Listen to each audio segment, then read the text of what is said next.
انتشاری ٹولے سے ہم کوئی بات نہیں کر سکتے، یہ سیاسی جماعتوں کو زیب دیتی ہے۔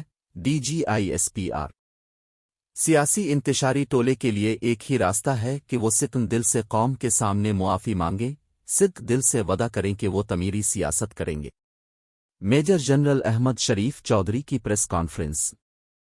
انتشاری ٹولے سے ہم کوئی بات نہیں کر سکتے، یہ سیاسی جماعتوں کو زیب دیتی۔ راولپنڈی پاکستان آرمی کے شعبہ تعلقات عامہ ISPR کے DG میجر جنرل احمد شریف چودھری نے کہا ہے کہ سیاست میں جھوٹ کی بنیاد پر بیانیے بنائے جاتے ہیں، سازشی اور انتشاری ٹولے سے کوئی بات چیت نہیں کر سکتے کیونکہ بات چیت ادارے نہیں کرتے بلکہ یہ سیاسی جماعتوں کو زیب دیتی ہے۔ سیاسی انتشاری ٹولہ انتشار اور نفرت کی سیاست سے توبہ طائب ہو۔ سیاسی انتشاری ٹولے کے لیے ایک ہی راستہ ہے کہ وہ سکن دل سے قوم کے سامنے معافی مانگیں، صدق دل سے وعدہ کریں کہ وہ تعمیری سیاست کریں گے۔ ایسا سیاسی لیڈر جو قوم اور فوج کے درمیان دراڑ ڈالنے کی کوشش کرے، اس کے ساتھ کوئی بات چیت نہیں ہو سکتی۔ راولپنڈی میں پریس کانفرنس کرتے ہوئے انہوں نے کہا کہ سوشل میڈیا پر الزامات لگائے جاتے ہیں اور جب ثبوت مانگیں تو مزید الزام تراشی شروع کر دیتے ہیں۔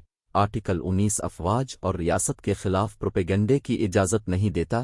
آزادی اظہار رائے کے پیچھے چھپ کر ملکی سالمیت داؤ پر لگانے کی اجازت نہیں دی جا سکتی۔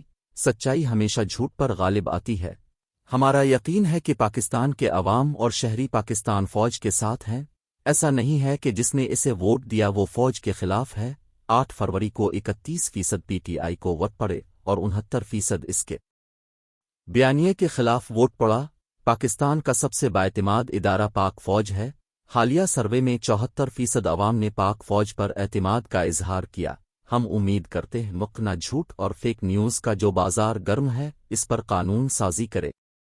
DGISPR کا کہنا ہے کہ 9 مئی کے مناظر دیکھ کر انسان خون کے آنسو روتا ہے، کس طرح معصوم بچوں کے ذہن میں زہر ڈالا گیا۔ 9 مئی کو فوج اور عوام کے درمیان نفرت پیدا کرنے کی کوشش کی گئی۔ 9 مئی صرف افواج پاکستان کا مقدمہ نہیں بلکہ پورے پاکستان کے عوام کا مقدمہ ہے۔ ہم سب نے 9 مئی واقعے کو اپنی آنکھوں سے ہوتے دیکھا، اس کے ناقابل تردید شواہد صرف افواج پاکستان نہیں بلکہ عوام کے پاس بھی موجود ہیں۔ کچھ سیاسی لیڈرز نے چان کر اہداف دیے کہ ادھر حملہ کرو، الفادیر حملہ کرو۔ پروپگنڈا شروع کیا گیا کہ 9 مئی فالس فلیگ آپریشن ہے۔ انہوں نے کہا کہ جھوٹ اور فریب نہیں چل سکتا۔ 9 مئی کرنے اور کرانے والوں کو آئین و قانون کے مطابق سزا دینی پڑے گی۔ اگر 9 مئی کے ذمہ داران کو سزا نہ دی گئی اور بیان بازی جاری رہی تو ایک دن یہ لوگ فزیکلی پاک فوج پر حملہ آور ہو جائیں گے۔ 9 مئی پر جوڈیشل کمیشن بنانا ہے تو بنائیں، ہم تیار ہیں، لیکن وہ کمیشن اس معاملے کی تہ تک جائے۔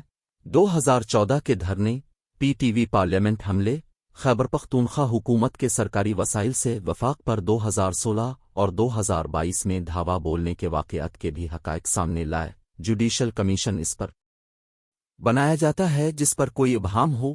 پاکستان کی جمہوریت کو خطرہ صرف ان غیر جمہوری رویوں سے ہے۔